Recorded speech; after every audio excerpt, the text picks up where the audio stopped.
Hello and welcome to another update video about Bitcoin. Bitcoin continues to move in the triangle. And as I said in the previous video, it might very well be if we don't break to the downside now below our previously defined support areas, it will most likely happen that we head into the weekend and just continue with that endless sideways action here.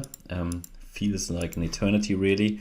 You can see here that if we do not really manage to break to the downside now and we get another sort of bounce to the upside, it may really head into the weekend, because that's what the price can do just in the triangle. There's certainly more space. I mean, as you know, the triangle pattern is technically full, so it doesn't really need to continue, but it always can, right? As long as we don't break out of this triangle, the overall, you could say, trend, or at least movement, the default is sideways, and you go with a trend until the end, and at the moment that movement is just sideways action, unfortunately. But before we dive deeper into the analysis, first a few words about the sponsor of today's Bitcoin video, Chartprime. Chartprime is a service that provides specific TradingView indicators.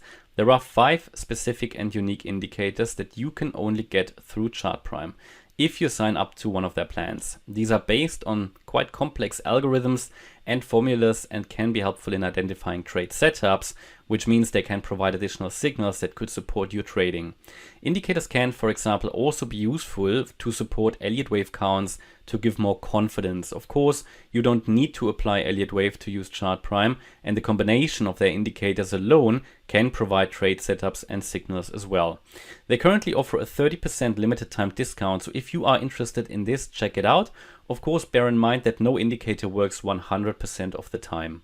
Here's an example of the Bitcoin chart with one of the range indicators. This indicator combines various indicators in itself, so you can adjust it to your needs, but it basically shows your range resistances, different support resistance levels based on different time frames, and it categorizes them based on their relevance. And this indicator provides you with dynamic support and resistance bands to which the price is reacting.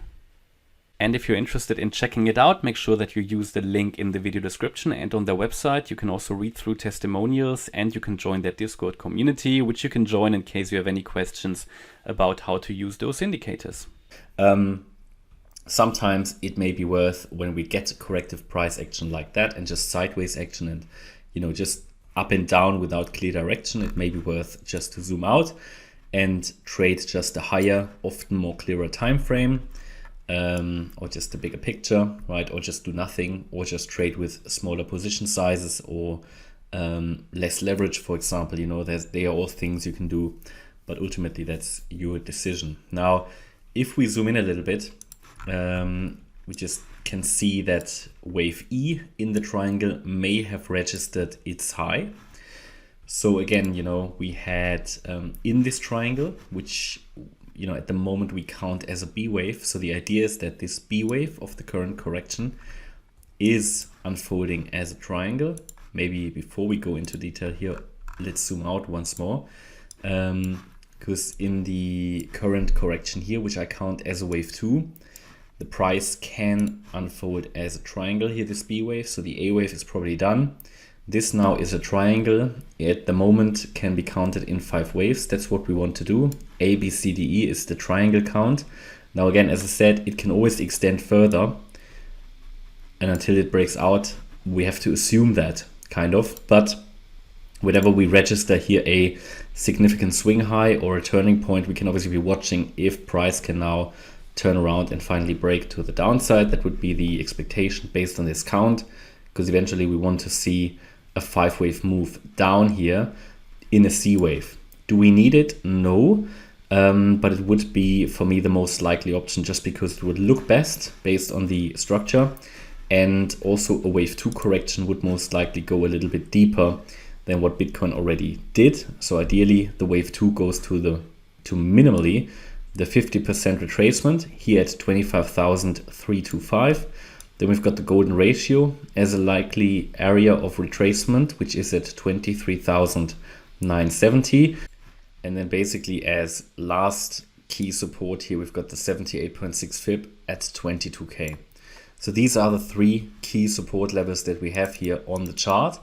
They are all likely for a wave 2. Ideally, Bitcoin is holding the 22K area, which means ideally it doesn't break below the 22K level. If it does, then we most likely deal with invalidation. It isn't invalidated until it really breaks below the 10th of March low, but new bear market lows will then certainly get much more likely. But we're not there yet. We're quite far away from that level at the moment.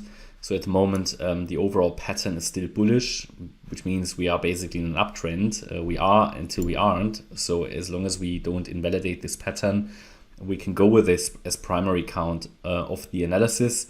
But of course, it's too early to really call out that the bear market has ended, right? It's way too early for that. It's just that we're tracking currently impulsive price action to the upside. The trend is up. I currently treat the current movement as just a correction in a large uptrend. If that is an extended bear market rally or actually the bull run is a completely different question. There's no way of knowing that at this stage. Now we talked about this triangle. The B wave in this ABC structure could also unfold as a high B wave. Yeah, we talked about that. But so far it was the right decision. So this would be the high B wave. So far it was the right decision to count it as an Elliott wave triangle, and so far it doesn't make any impression it wants to do the higher B wave. This, in my opinion, has become less likely anyway with the continuous triangle structure here that has been developing. Yeah, high B wave still possible, and if we get it, I'd be watching the 31K level as key resistance. So the triangle remains a valid count until we break above $30,050. If we break above that level, we will have invalidation, and then the B wave could become a higher B wave. That would be my first view then, if I have to change the lower degree count here. And it could go all the way up to 31K. Above 31K, I think we deal with a proper breakout to the upside in the third wave.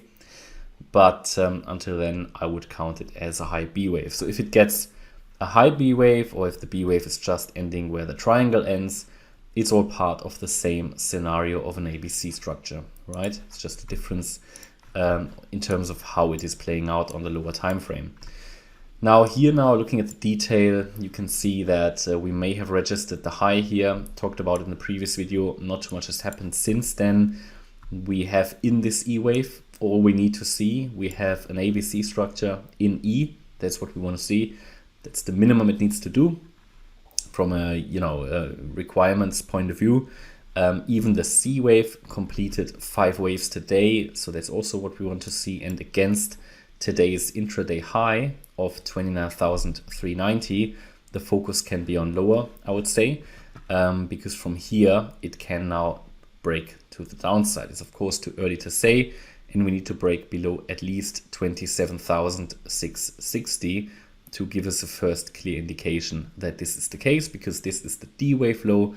As per definition, a break of that D wave will indicate the triangle is breaking, and a break below the B wave at 27,211 will confirm the break to the downside.